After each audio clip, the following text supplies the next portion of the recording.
I'm not Ow. done, Oh God, don't do this to me. which means I have an excuse to talk about how amazing she is. Oh boy. She has a strict rule against me gushing about her online under normal circumstances. I genuinely believe my wife is a penultimate manifestation of the human condition. It is simply impossible for her to be better than she already is. She works without expectation of praise or reward so long as it benefits our long term goals. After all these years, she is still genuinely surprised when I voice my appreciation for her contributions. The other day, I wanted to get her a treat so she could relax for half an hour, and she requested a pedicure, which I later learned she requested so she could keep typing. Will you marry me? God, really?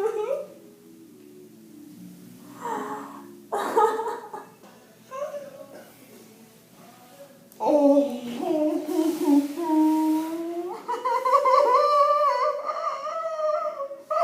gonna marry you, and I'm gonna have a shiny thing on my hat. Would you like to know more? Can I start with a public service announcement / rant?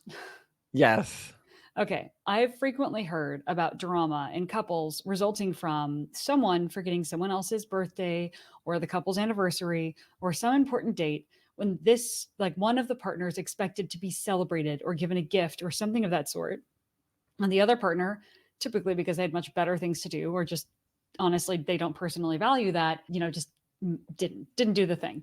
And I always found that to be really odd because if you want something, then you have to do it. That's your responsibility.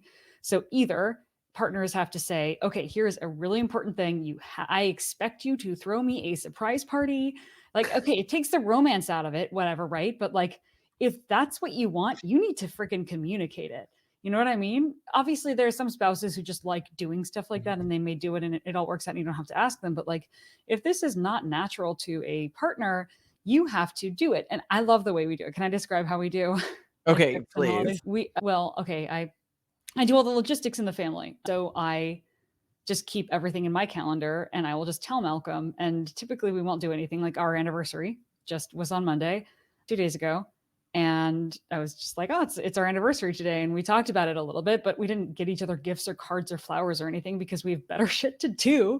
We're very busy. We're trying to save the world here, people. There's I know. velociraptors chasing us. We don't have time for flowers. There's no Actually, time this for morning, you were commenting. We went to Trader Joe's and you were like, why are there always people buying flowers at Trader Joe's?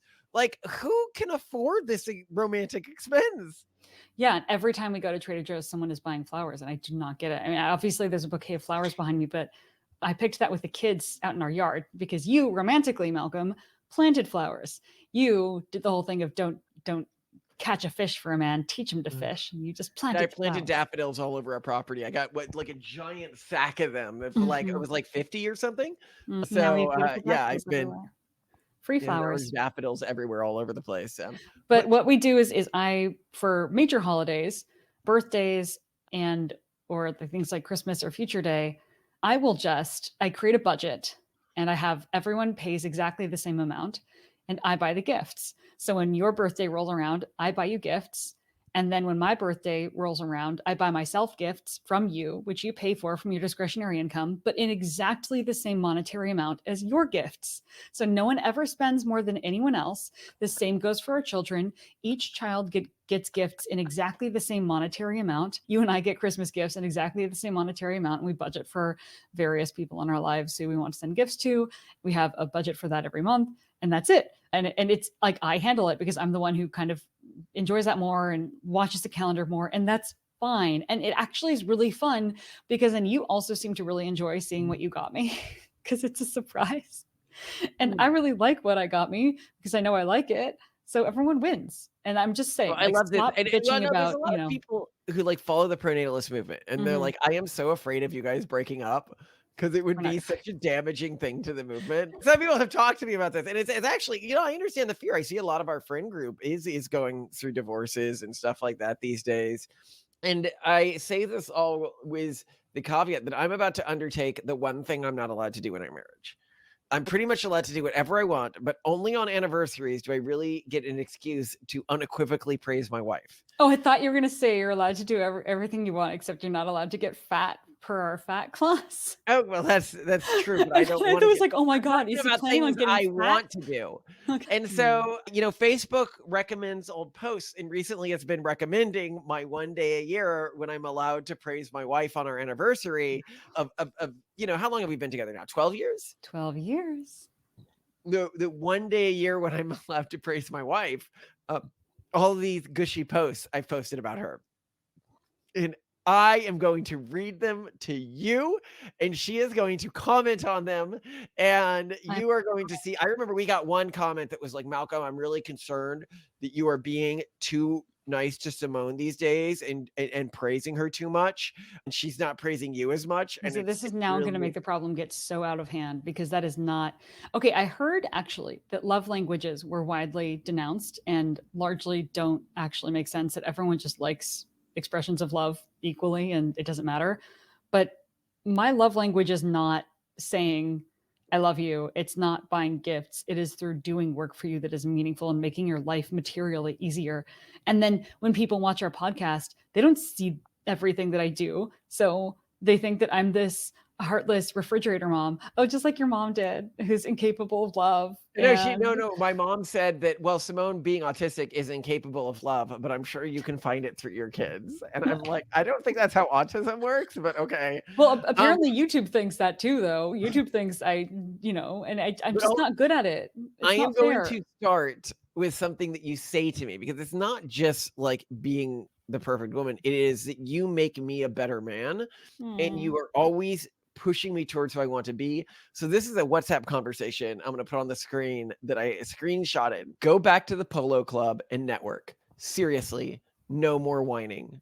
And I say, the wife I need. Then Simone says, I love you and I want the world for you. So I'm not going to let stupid shit stop you, including your own stupid human emotions, for which I have zero respect. I respect you, your intellect, your vision, and your potential, not your emotions. I love you so much. Now go network, make an impression on high potential people, and for the love of God, also have some fun.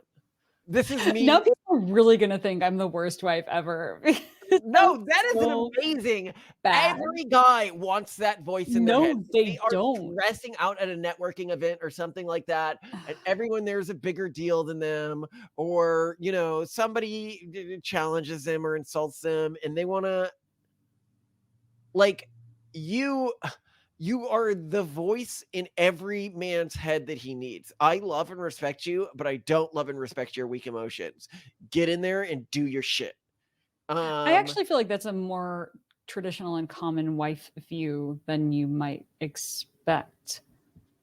Well, But here's something that you said about me, because you were afraid that I wouldn't say anything that you had said to me. oh, Do you want me to read a post you wrote about me here? okay, yes. You know that scene in The Gladiator in which Maximus finally, quote unquote, comes home, if he actually died, to his wife. Spoiler alert, hello. Anyone who hasn't seen The Gladiator, like, screw you. It's an amazing movie. You To his deserve to wife, have it spoiled because you haven't yes. seen it, you bastards. To his wife and child in the countryside, Malcolm Collins makes every day feel like that scene. I can't understand how Malcolm succeeds in making family life so idyllic while also inspiring us to reach so high and dream so big. He is willing to fight the most daunting battles while simultaneously demonstrating the capacity to fully enjoy perfect, simple moments. I could not dream of a better father for my children. Happy Father's Day, Malcolm. That is totally how I feel. And it's such a romantic feeling, but at the same time, it's also a terrifying, I think I might have died feeling because it's Yeah, too you good. included this with a scene of like me playing in our field with the kids, because we live next to a state park, and so it's just like this endless field, and the kids are all running in it, and I'm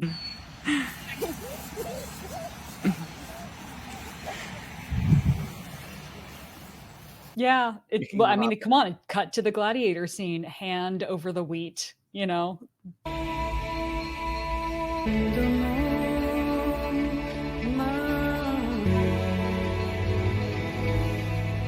Just, Yeah. oh, have I been brutally killed? Because I think maybe. Watching the scene again really highlights for me how sort of sick both the progressive idea that I'm not going to have kids and I'm going to stop the great game of civilization because my life is marginally harder than the life of my parents.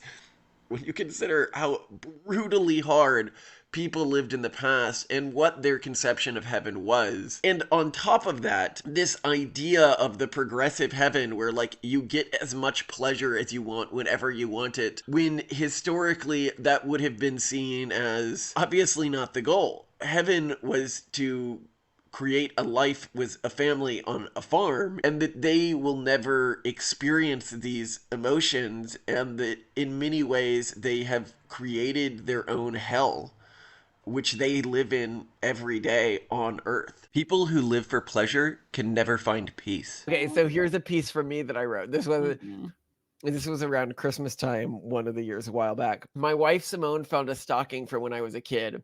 Now, every morning when we wake up, she throws a big fit about how Blitzen has broken into our house and hid more presents in it for me, often complaining that we need to move to a safer neighborhood. Usually, the gift is some sort of unique specialty food from another country that only I would like. This last morning, it was ghost peppered flavored chips. A-tier wifing. I really need to up my husband game with some equally creative way, but how?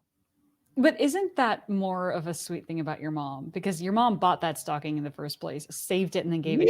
This is why you're such a good wife. You don't even take credit for how amazing you are. And then she introduced to me through her amazing Christmas traditions, which, you know, we didn't do this in my household, the Christmas pantheon, where gifts were not just given from Santa, but from Frosty the Snowman and the various, I was going to say unicorns, Santa's various reindeer. And that all came from her. So that's your mom. You That's can't even take credit. I love it. This is why you're so amazing. Okay, I'll read another one. This one is after the autism diagnosis. After learning more about my wife's recent autism diagnosis, I've realized common traits associated with autism in women are things that any nerdy guy would want in a wife. Less likely to get emotional, likes a rigid routine, is not interested in indulgent socializing, isn't suspicious of others' intentions, exhibits a quote-unquote overly logical approach to life, has a closer than normal attachment to closest friends, their partner, has an intense focus on weird, interesting topics, etc. I wrote a book on relationships, and now it seems like part of my secret to having a satisfying relationship without drama was being married to an autistic woman. Also, what Simone didn't share in the below post, this was the post where you talk about your diagnosis.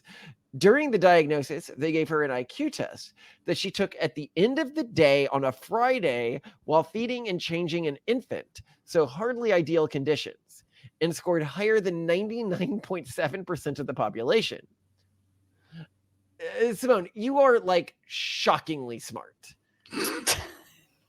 I think you know very well from living with me on a day-to-day basis. That's not true. I mean, remember last night where I insisted that there were waffles in the freezer and they were not because I left them on the table because my brain doesn't work. But yeah, I'm so glad that you are. Not many people can deal with autistic partners, and many people complain bitterly about autistic partners. And you are the first person I have met, actually, who frames having an autistic partner as being a benefit. Everyone else. I think men should only source autistic partners. We need to make all our daughters autistic because that is the type of woman that men want these days. I tell you what, high quality men. Well, what's odd to me though, actually, is truly where I hear people complain about autistic partners is typically women because they feel, I don't know, like they're not emotionally validated enough or something of that sort.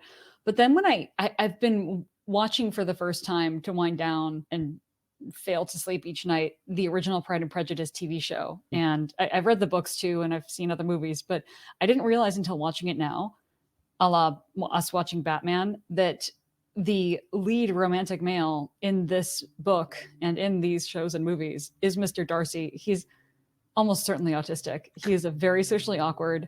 He is very systematic about what he does. Like he just shows all sorts of weird autistic traits. And I think women may be more into autistic guys than they want to admit, but there's this feeling of social license to instead use a spouse's known or expected autism as a source of complaint. And you are so amazing in that you can see people's what one group will see as a shortcoming, you will see it as an amazing asset and something that you really, really love. And I think that's amazing about you. It's one thing that's amazing That about was you. my brother. We did one day where we went around and listed the things that we appreciate about other family members that were unique about them. And he's like, Malcolm, somehow you always end up loving wherever you are or whatever choices you've made in life. Yeah. Wherever you are is the best place that's ever been. When we were in Peru, you insisted that Peru is the best, Lima is the best city ever in terms of the combination of cost of living plus the quality of what you got with the money you spent and the food scene and the environment. And then you move here to Pennsylvania. You know what, though? You never thought that Florida was okay. No, Florida was always garbage. I know when I'm living in a trash pile. No, I thought Dallas America's was fine. dingleberry. Yeah, poor Florida. Okay. Now, I'm actually here going to go one that I just found when I was searching through our Facebook history that I love so much that people believed this. So I'm going to put a picture on screen and people need some context for this. Oh. This is a thing that we had to do where we had to weigh our child. Okay. But I figured, No. I think it had more to do with his total mass or something. I can't remember. Whatever. But I realized that it looked like it could be like a freezing pod. Okay. So I go, you know what? I'm gonna make a Facebook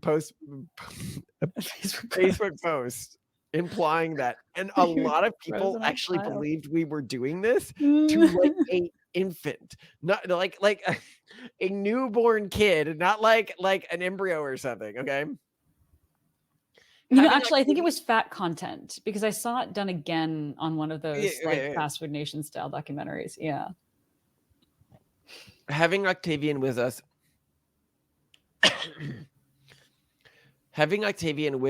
this last month has been a lot of fun, but after talking about it, Simone and I decided that having a child around was mildly inconvenient. So we snapped a few final Instagram pics and took him back to the lab to have him put in a pod and frozen. We plan to pick him up again in a few years when we have some more time to dedicate to his social media feeds. We understand infant freezing is a delicate issue these days, but I hope through posting about it, we are seen as the heroes I know we are. It is a great way to get all the affirmation that comes with having a child without having to worry about the effects a child can have on your career. Moreover, despite what you may have heard, there is absolutely no proof freezing pods cause discomfort. Most Freeze Inc. TM technicians agree the wild screaming is merely reflexive. Oh my God. I completely forgot. This is also a bit of a takeoff of late stage abortions and stuff like that, like third trimester abortions. You can see the kid screaming and everything like that. Like this shit should not be legal. And yet people are like, oh yeah, sure.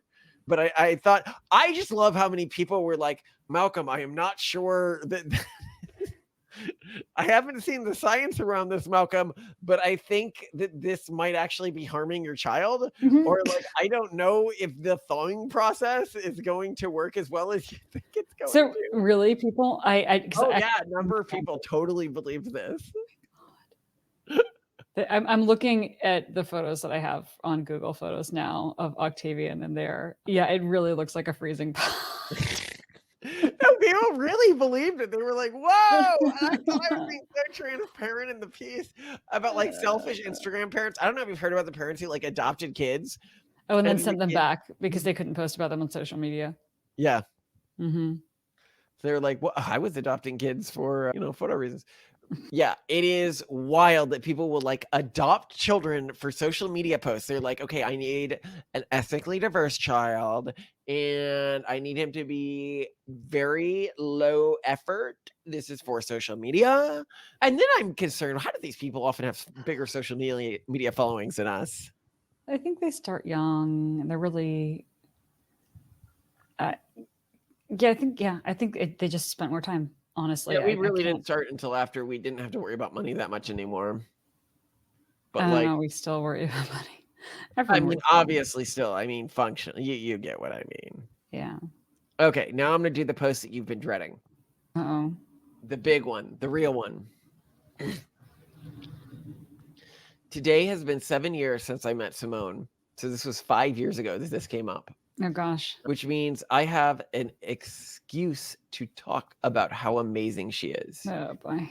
She has a strict rule against me gushing about her online under normal circumstances. I genuinely believe my wife is a penultimate manifestation of the human condition.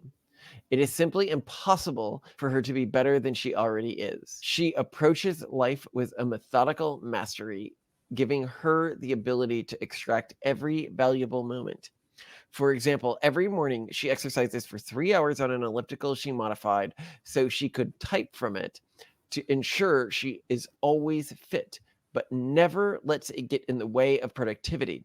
In the same vein, she keeps a file of all the new experimental psychology studies that come out and sends me summaries of any she feels were well conducted, not only keeping her mind sharp, but also helping me keep up with her. Her work ethic is superhuman. I can't even conceive of a person being able to work at full capacity for as long as she does on a regular basis. Even better, she works without expectation of praise or reward so long as it benefits our long-term goals. After all these years, she is still genuinely surprised when I voice my appreciation for her contributions. The other day, I wanted to get her a treat so she could relax for half an hour, and she requested a pedicure, which I later learned she requested so she could keep typing. That's so you, Simone. She is one of the only small handful of people I would ever consider as smart or smarter than myself in the few small domains I consider myself an expert was in. But more than that, she has more emotional self-control than any human I have met by a significant margin. I genuinely can't remember ever having seen her get mad. She has complete mastery over her emotional state while still being capable of feeling and indulging in emotions when it is productive. I cannot think of a single physical feature of hers I would change if given the choice. And she is one of those rare instances of a person who has become more attractive as they aged. So she doesn't have the emotional hangups of someone who grew up super hot. But seriously, compare her early Facebook pictures with her modern ones. This is striking. Actually, recently you sent me a picture, and just so our audience knows this, you were like, "Oh, I look so old. I look like the I crypt look keeper. fucking awful. Why haven't you told me I about have this?" Ozempic face, but I don't have Ozempic. Why Our is this audience, happening? you look like the perfect farmer's wife. Look, you may not look like a teen anymore. I agree with that, but you look the perfect iteration of what a mom should look like. You look hardworking and stern and frugal and with a high amount of austerity. It's just all conveyed by your faith, this emotional control, and I love it. Well, I think this is more indicative of I'm not how done. oh God, don't do this to me. Her minimalist frugality, combined with Terminator-like drive to her goals, without allowing herself to indulge in emotions, forces me to better myself when I reflect on how short I always fall in contrast. She approaches her goals with dispassionate, computer-like logic, never caring what others think of her or what society programmed her to care about. She defines her goals, then executes on them with ruthless efficiency and without distraction. I have never heard her once distressed over another person's perception of her, which is a cause of some consternation to me because I regularly fail to control the impulse to quote unquote show up people who thought I would fail. In another Facebook comment recently, I was reminded of something she told me once that shook me. One day I asked her how she managed to always work at full capacity and never succumb to the desire for trivial frivolities. She explained that she believes the continuity of consciousness was an illusion created by the way humans contextualize something that changes incrementally over a long period of time as being the same thing. An illusion our ancestors likely evolved to more easily relate to the world, as it is a useful way to contextualize objects. to her, the reality was that she was about to cease existing. The entity that was at that point in time could only exist for a few brief moments, and she needed to make those moments matter rather than spending her only chance to exist masturbating a shallow emotional pathway. How can a person with such self control exist? For decades, she has been living an existence in which every moment she was alive was lovingly crafted to be the perfect sacrifice to the incremental march of humanity. How can a person live life like that? How could a person with such self control and such lucidity display such constant admiration of a wacko like me? Another time, I remember asking her why she would open a pocket watch I bought her and set it in front of her while she worked. She explained to me it reminded her how little time she had left to live a life worthy of me. Well, worthy of my ideals. She always reminds me that is not me she loves, but rather what I stand for. How do I live up to such lucid dedication? This perfection is beginning to become a problem for me, given that she regularly makes it clear that my core value to her is that I help Simone improve as a person. Yet there is so little left for her to improve. How could she be better 7 years from today than she is now? And somehow, despite her incandescence, she still regularly expresses affection and admiration for me. Having these thoughts expressed to you so genuinely by someone who is so clearly flawless is devastating and reminds me how far I have to go to live up to the example she sets. I guess what I am trying to say is even though she is too humble to admit it, my wife needs to become the iron-fisted empress of a world-spanning empire with vast cloning blocks, slowly replacing a species unworthy of her transcendence with iterations of her. Well, I guess we are kind of aiming for that with our kids, but even better because why clone when you can combine with someone you love as deeply as we love each other? But But I I wanna think hear your thoughts on this. 7 years ago, I 7 wrote years not ago, 7 years, 5 years ago, I wrote, "How could you keep improving?" Genuinely. Have you kept improving? Have you improved over the last 5 years, or has it been steady state? I think you've improved dramatically. I actually think you've improved more over the past 5 years than you improved in the first 7. I have improved incrementally, but I have a long way to go. What I think about when I hear you read that post is the value in couples who have complementary skill sets. Because when you marry someone who can do all the things that you do, then they seem so much less interesting and valuable and powerful.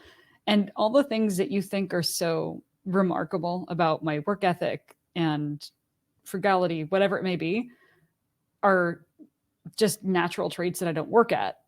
Whereas the same with goes with You're me and naturally you. perfect is what you're saying. No, I'm naturally incapable of relaxing. You're naturally so her family was Okies during the Dust Bowl, and they stayed in Oklahoma.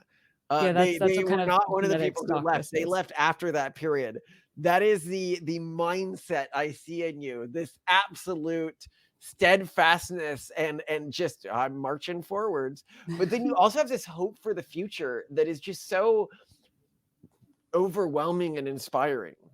Yeah, but I feel the same way about you. I feel the same way about your vision and ability to see things that I could never comprehend. Your ability to across domains make sense of things and make connections that I would never think to make. That you can look at an issue that thousands of people have looked at and have a fresh take on it and come to a new conclusion and contribute to domains that you previously know nothing about. And then you look at all the academic literature, you look at everything that people are saying in books and on YouTube and in public discourse and in the political sphere, and then come up with a totally new take.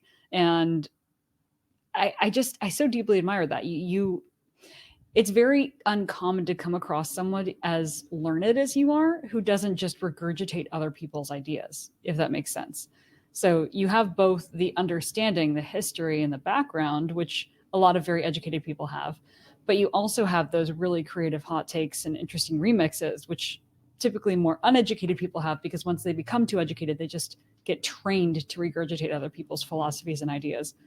And I can't do that. I can't do that. I can't be creative like you are. I can't not just drudge away at things in a way that would allow me to be more creative and to think in very disruptive I think ways. this is what's so special about you from a perspective of a husband is you come and you're like, oh, we both bring different things to the table. Like I just do all the work and you're the strategy guy. Yeah. Everybody wants to be the strategy guy, Simone. No, Everybody wants that. Do you think most women actually just want to work for someone they respect? probably. I mean, I think that they're averages. I think that women are much more likely to be very good repetitive workhorse style people like I am, and that men are much more likely to be, and we've talked about this as probably like an evolutionary basis here. I mean, the testosterone that men have at higher levels than women is much more likely to make them take big risks and do things that could lead to absolutely nothing or death and could lead to really, really big payouts. Whereas women are much more likely to cluster at the center of the bell curve, to not really be outliers, to not be exceptionally dumb or exceptionally smart, but just kind of to trudge away in a very consistent fashion. So I do think that on average, men and women are more like that. But what I do see in modern society is people moving in a more atomized direction where men are expected to be a little bit more like women. Women are expected to be a little bit more like men. And then they end up just bringing the same thing to the relationship.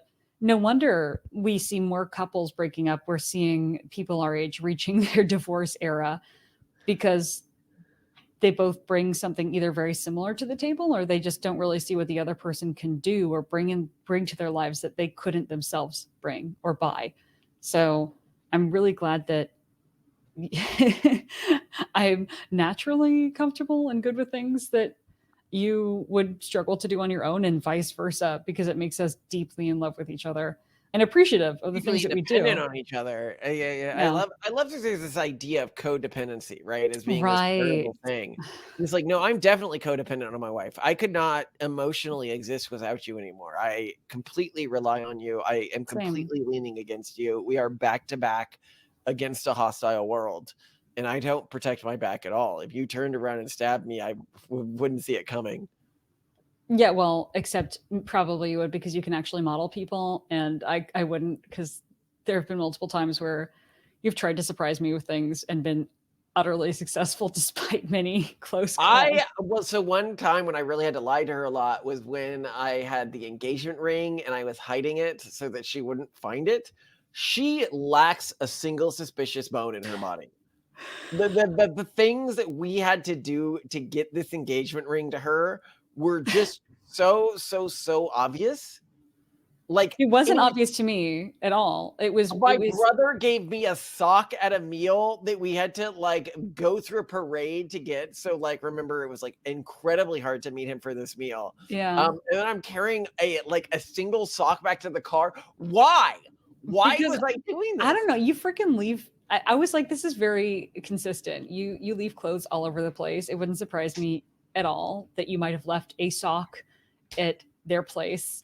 So I just assumed he was returning your sock. There was nothing weird about that to me. I think you guys were way more subtle about it than you. Well, and then you wanted to wash the sock, and I grabbed it from you all of a sudden, like angry, and then hit it in a bin.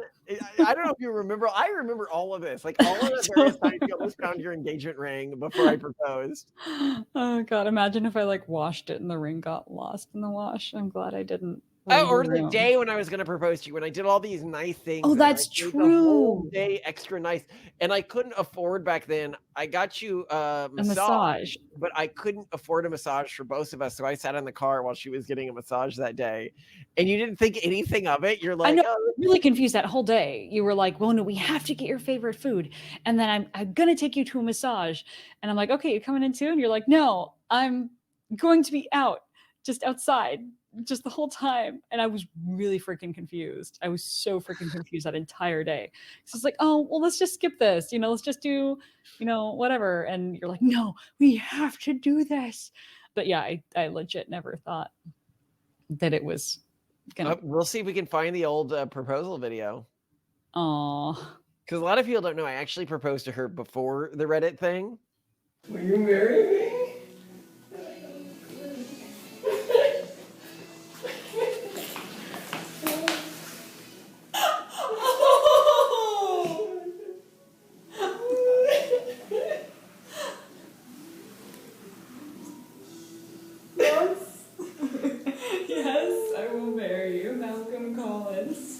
Could be the shiny thing. It is mine now. Oh my god, really?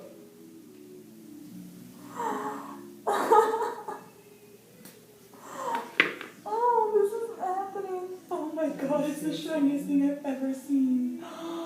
Look at how perfect it is. Oh, it's so much more perfect than I thought. Oh.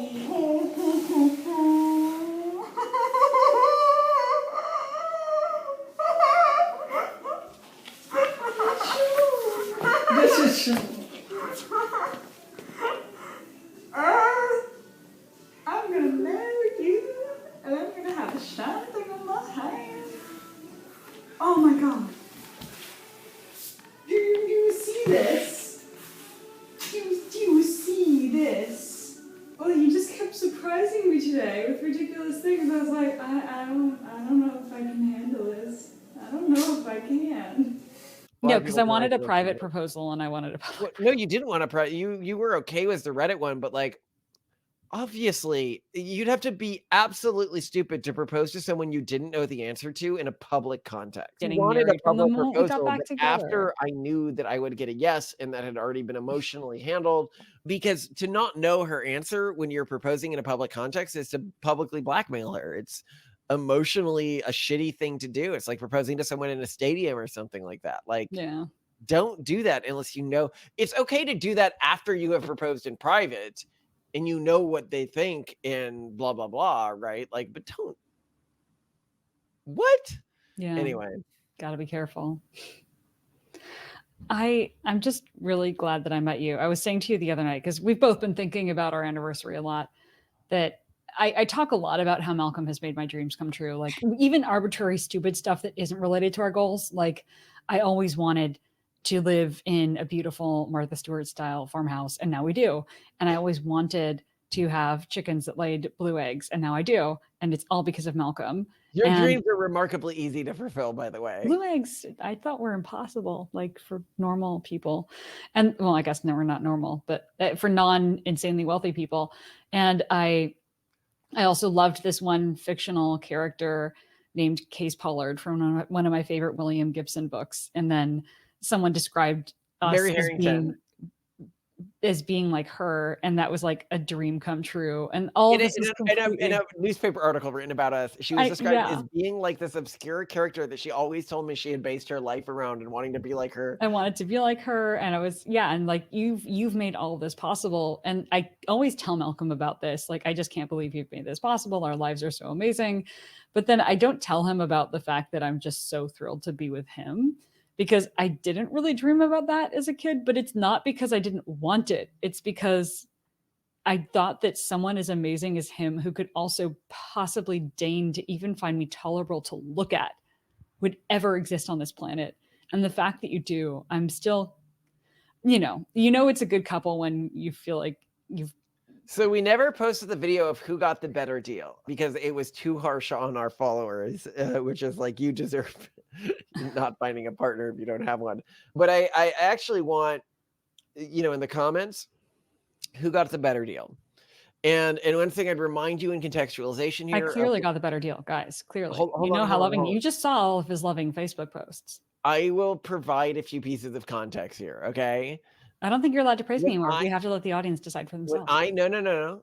When I met Simone, she was a 22-year-old virgin and had only kissed one person. 24. That significantly rises your value in terms of like a marriage prospect that makes it hard to find someone like you. Among some when you met me, I was a guy who had previously slept around a ton, but wasn't doing it anymore. Had a undergraduate degree from St. Andrews and a graduate degree, an MBA from Stanford. You had a undergraduate degree from GW. We graduated valedictorian, but still it's not that good a school. You hadn't gone to Cambridge yet. You hadn't gotten your graduate degree yet. Yeah, so you got the better deal. Obviously, I did. And I was a student at the at the MBA program at Stanford. You were way out of my league. And I'll post pictures of us at that time period so people can see who's at a who's league.